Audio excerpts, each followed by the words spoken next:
India ஒரு புதிய மக்கள் தொகை கணக்கெடுப்பால் பிடிபட்டுள்ளது. இது இன்னும் நடத்தப்படாத தேசிய மக்கள் தொகை கணக்கெடுப்பு அல்ல. இது பீகார் மாநிலத்திலிருந்து எடுக்கப்பட்ட ஜாதிவாரி கணக்கெடுப்பு. பெயர் குறிப்பிடுவது போல 17 குறிகாட்டிகளின் அடிப்படையில் மக்கள் தொகை தரவு சேகரிக்கப்பட்டது. அவற்றில் ஒன்று சாதி. தலைப்பு முடிவு: 2 குழுக்கள் மாநில மக்கள் தொகையில் 63 விழுக்காடு ஆகும். OBCக்கள் பிற பிற்படுத்தப்பட்ட வகுப்பினர் மற்றும் EBCக்கள் மிகவும் பிற்படுத்தப்பட்ட வகுப்பினர். ஆனால் நீங்கள் எண்களுக்கான மக்கள் தொகை கணக்கெடுப்பை நடத்தவில்லை. அது கொள்கையை உருவாக்குவது. மற்றும் இங்கே கொள்கை இலக்கு: அதிக இட ஒதுக்கீடு மற்றும் பல நலத்திட்டங்கள். இது ஒரு அரசியல் முழக்கமாக மாறிவிட்டது. இந்தியாவில் தேசிய அளவில் ஜாதிவாரி கணக்கெடுப்பை நடத்த எதிர்க்கட்சிகள் விரும்புகின்றன. ஆனால் ஆளுங்கட்சியினர் ஆர்வமில்லை என்கின்றனர். இப்போதைக்கு அரசியலை ஒதுக்கி வைத்துவிட்டு ஜாதிவாரி கணக்கெடுப்பு, இடஒதுக்கீடு பற்றி ஆராய்வோம். அது ஏன் மிகவும் முக்கியமானது?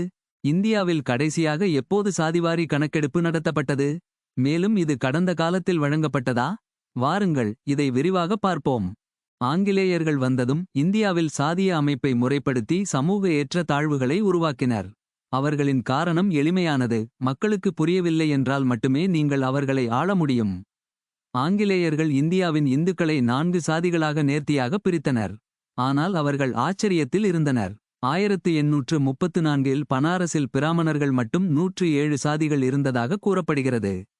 4 வகை அமைப்பு எப்போதும் வழக்கமாக இல்லை. ஆனால் ஆங்கிலேயர்கள் அதை உருவாக்கினர். அவர்கள் அதை அறிந்திருந்தனர். மதராஸ் மக்கள் தொகை கணக்கெடுப்பை ஏற்பாடு செய்த பிரிட்டிஷ் அதிகாரி ஒருவர், இந்துக்கள் 4 வகுப்பினராக இருந்த காலம் எப்போதாவது இருந்ததா என்பது மிகவும் சந்தேகத்திற்குரியது என்று ஒப்புக்கொண்டார். 1880களிலிருந்து அதிகாரப்பூர்வ மக்கள் தொகை கணக்கெடுப்பு சாதி தரவுகளை சேகரிக்கத் தொடங்கியது. இந்த நடைமுறை 1941 வரை தொடர்ந்தது. ஆனால் அந்த ஆண்டு சாதி விவரங்கள் வெளியிடப்படவில்லை. ஆங்கிலேயர்கள் அதை ஒரு மகத்தான மற்றும் விலையுயர்ந்த அட்டவணை என்று அழைத்தனர் மற்றும் அதை நிறுத்த முடிவு செய்தனர். இதன் பொருள் இந்தியாவில் கடைசியாக சாதிய மக்கள் தொகை 1931 முதல் 93 வரை ஆண்டுகளுக்கு முந்தையது. நம்ப முடியாத அளவிற்கு இந்தியா அதன் அனைத்து நலத்திட்டங்களுக்கும் இன்றும் இதை பின்பற்றுகிறது. இந்த காலத்தில் இடஒதுக்கீடு இருந்ததா? சில இடங்களில் ஆம். மைசூர் சமஸ்தானம் 1921ஆம் ஆண்டில் முதன்முதலில் செயல்படுத்தப்பட்டது. பின்தங்கிய சமூகங்களுக்கு அரசாங்க வேலைகள் மற்றும் கல்வியில் இடங்களை ஒதுக்கியது. விரைவில் மெட்ராஸும் பாம்பேயும் பின்தொடர்ந்தன. 1930களில் கருத்து அரசாங்கத்திற்கு நீட்டிக்கப்பட்டது. ஆனால் அது நாடகம் இல்லாமல் இல்லை. 1932ஆம் ஆண்டில் பிற்படுத்தப்பட்ட சமூகங்களுக்கு தனித் தொகுதிகளை பிரிட்டிஷார் முன்மொழிந்தனர். இது ஒதுக்கப்பட்ட இடங்களிலிருந்து வேறுபட்டது. இங்கு அனைவரும் வாக்களிக்கிறார்கள். ஆனால் வேட்பாளர்கள் பட்டியல் சாதிகள் SC அல்லது பட்டியலிடப்பட்ட பழங்குடியினர் ST போன்ற பிற்படுத்தப்பட்ட சமூகங்களைச் சேர்ந்தவர்களாக இருக்க வேண்டும். இருப்பினும் தனி வாக்காளர்கள், வேட்பாளர்கள் மற்றும் வாக்காளர்கள் இருவரும் பின்தங்கிய சமூகங்களைச் சேர்ந்தவர்களாக இருப்பார்கள். இந்த முன்மொழிவு 2 பிரமுகர்களுக்கு இடையே பிளவை உருவாக்கியது. மகாத்மா காந்தி அதை எதிர்த்தார். அதே நேரத்தில் டாக்டர் அம்பேத்கர் அதை ஆதரித்தார். அம்பேத்கரை நம்ப வைக்க காந்தி சாகும் வரை உண்ணாவிரதத்தை தொடங்கினார். இறுதியில் அம்பேத்கர் மனம் தளர்ந்து தனித் தொகுதிகளுக்கு பதிலாக ஒதுக்கப்பட்ட இடங்களுக்கு ஒப்புக்கொண்டார். இந்த ஏற்பாடு சுதந்திரத்திற்கு பின்னரும் தொடர்ந்தது. இந்திய அரசியலமைப்பு ஒதுக்கீடுகள் மற்றும் இடஒதுக்கீடுகளை அனுமதித்துள்ளது. ஆனால் ஓரங்கட்டப்பட்ட 2 குழுக்களுக்கு மட்டுமே: SC பட்டியலிடப்பட்ட சாதிகள் மற்றும் ST பட்டியலிடப்பட்ட பழங்குடியினர். இந்த முன்பதிவுகள் 2 வடிவங்களில் வந்தன. முதலாவதாக, பாராளுமன்றம் மற்றும் மாநில சட்டசபைகள் போன்ற தேர்ந்தெடுக்கப்பட்ட அமைப்புகளில் அரசியல் இடஒதுக்கீடு தற்காலிகமானது மற்றும் ஒவ்வொரு 10 வருடங்களுக்கும் மறுமதிப்பீடு செய்யப்பட வேண்டும். இது மிக சமீபத்தில் 2019இல் மேலும் 10 ஆண்டுகளுக்கு நீட்டிக்கப்பட்டுள்ளது. இரண்டாவதாக, சமூக இடஒதுக்கீடு, வேலைகள் மற்றும் கல்லூரி இடங்களை உள்ளடக்கிய காலக்கெடு இல்லை. ஒதுக்கீடுகள் தற்காலிகமானவை என்று பலர் நம்பினாலும் அரசியலமைப்பு இதை குறிப்பிடவில்லை. இந்த அமைப்பு 1979 வரை நீடித்தது. மண்டல் கமிஷன் முறைப்படி 2ஆம் பிற்படுத்தப்பட்டோர் ஆணையம் பி மண்டலின் கீழ் அமைக்கப்பட்டது. மண்டல் பீகார் மாநிலத்தின் முன்னாள் முதல்வர்.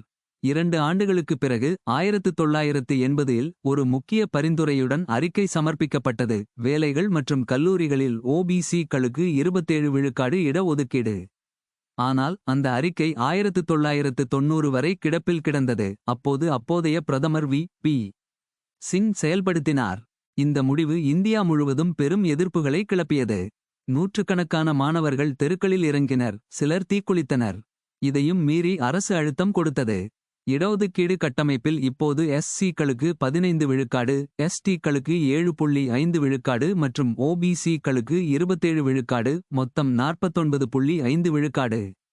ஆனால் மண்டல் அறிக்கை அரசியலில் ஒரு புதிய சகாப்தத்திற்கும் வழிவகுத்தது. இடஒதுக்கீடு அரசியல் ஆயுதமாக மாறியது. ஆனால் மண்டல் அறிக்கை அரசியலில் ஒரு புதிய சகாப்தத்திற்கும் வழிவகுத்தது. இடஒதுக்கீடு என்பது அரசியல் வாக்கு வங்கி கருவியாக மாறியது. இதை தடுக்க உச்ச நீதிமன்றம் 1992 இல் தலையிட்டு 50 விழுக்காடு இடஒதுக்கீட்டை கட்டுப்படுத்தியது. ஆனால் சமீபத்திய தீர்ப்பு இந்த வரம்பை நெகிழ வைத்துள்ளது. எனவே ஒதுக்கீடுகள் சமூக நீதியை வழங்கியதா? தரவு வேறுவிதமாக கூறுகிறது.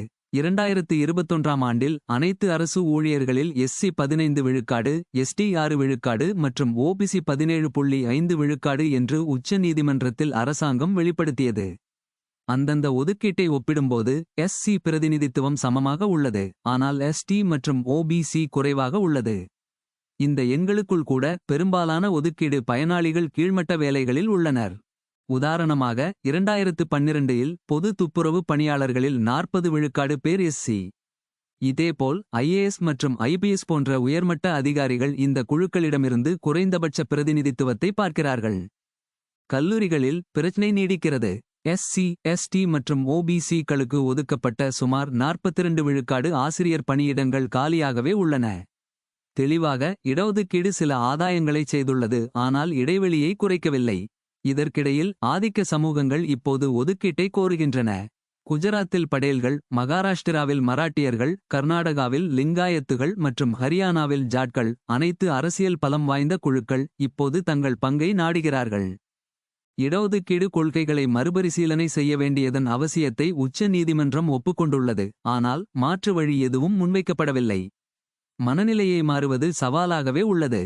மக்கள் வெளிப்புறமாக சாதி அமைப்புகளை எதிர்த்தாலும் கலப்பு திருமணங்கள் என்று வரும்போது பலர் புறக்கணிக்கிறார்கள். இந்த பின்னணியில் சாதிவாரி கணக்கெடுப்பு பொருத்தமானதாகிறது. எண்கள் இயக்கக் கொள்கை.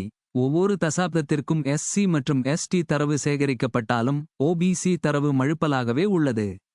இந்தியா சாதியற்ற சமூகத்தை விரும்புகிறது, ஆனால் சாதியின் அடிப்படையில் வரையறுத்து இடஒதுக்கீடு தொடர்கிறது. சமூக மற்றும் பொருளாதார நீதியை உறுதி செய்யும் போது இந்த முரண்பாட்டை உடைப்பதில் சவால் உள்ளது.